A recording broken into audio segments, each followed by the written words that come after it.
சென்னை வேளச்சேரியில் உள்ள KFCயில் கெட்டுப்போன சிக்கன் விற்பனை செய்யப்பட்டதாக வெளியான வீடியோ வாடிக்கையாளர்களிடையே அதிர்ச்சியை ஏற்படுத்தியுள்ளது. அடையாரைச் சேர்ந்த 5 பேர் சிக்கன் வாங்கி சாப்பிட முயன்ற போது சிக்கனில் இருந்து ஒருவிதமான துர்நாற்றம் வீசியதாக புகார் அளித்ததை அடுத்து KFC மூடப்பட்டது.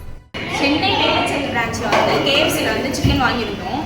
நாங்கள் ஒரு 1 hour முன்னாடி வாங்கியிருந்தோம். நான் சாப்பிடும்போது ஃபர்ஸ்ட் 2 பீஸ் எதுவுமே தெரியல. அப்புறம் 2 பீஸ் சாப்பிடும்போது ரொம்ப ஸ்மெல் வந்துட்டே இருந்தது. போய் அதை ரிட்டர்ன் பண்ணுறதுக்கு போனால் அவங்க எந்த சொல்யூஷனே சொல்லலை. நாங்கள் மாற்றி தரோம் மட்டும் சொன்னாங்க. சரி நாங்கள் உட்காந்துட்டு கூட 10 நிமிஷத்துக்குள்ள இன்னொரு கஸ்டமர் வராங்க இதே ஸ்மெல்லோட.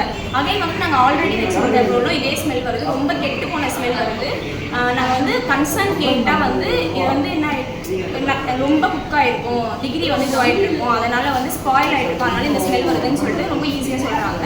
பட் ரீஃபண்ட் தரேன்னு சொல்கிறாங்க தவிர வேறு எந்த சொல்யூஷனுமே சொல்லலை. ஆனால் இதை சாப்பிட்டு என்ன எங்களுக்கு ஏதாவது ஆச்சுன்னா இவங்க தான் பார்த்துக்கணும். அதுக்கு இப்போ சொல்கிறோம். இல்லை என்ன சொல்கிறாங்கன்னா ஃப்ரீசர் ஃபால்ட் ஆயிடுச்சு அப்படின்னு சொல்கிறாங்க. ஓகேங்களா, ஃப்ரீசர் ஃபால்ட் ஆயிடுச்சு அப்படின்னா இவங்க பிரான்ச் ஓப்பன் பண்ணிட்டே கூடாது ஃபர்ஸ்ட் ஆஃப் ஆல்.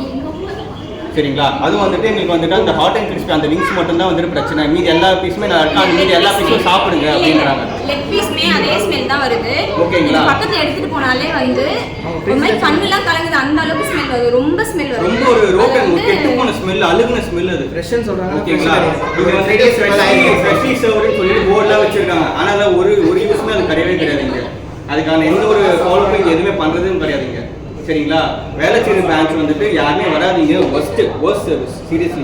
அது இல்லாமல் குழந்தைங்களுக்கு டெலிவரி போயிட்டு அந்த குழந்தை சாப்பிட்டுட்டு அந்த ஸ்மெல் அந்த குழந்தைக்கு தெரிஞ்சு கூப்பிட்டு வராங்க. அந்த அளவுக்கு இருக்கு. அந்த குழந்தைக்கு என்ன ஸ்மெல் தெரியும்? பெருசாக எதுவுமே தெரியாது. அந்த சின்ன பையன் அவனுக்கு அந்த ஸ்மெல் தெரியுது. ரொம்ப ஈஸியாக சொல்லிட்டாங்க. இவங்க எல்லாமே சொல்ல முடியாது. இவங்க ஒர்க்கர்ஸ் எண்ட் ஆஃப் தி டே. செய்திகளை உடனுக்குடனும் துல்லியமாகவும் தெரிந்து கொள்ள சப்ஸ்கிரைப் பண்ணுங்க.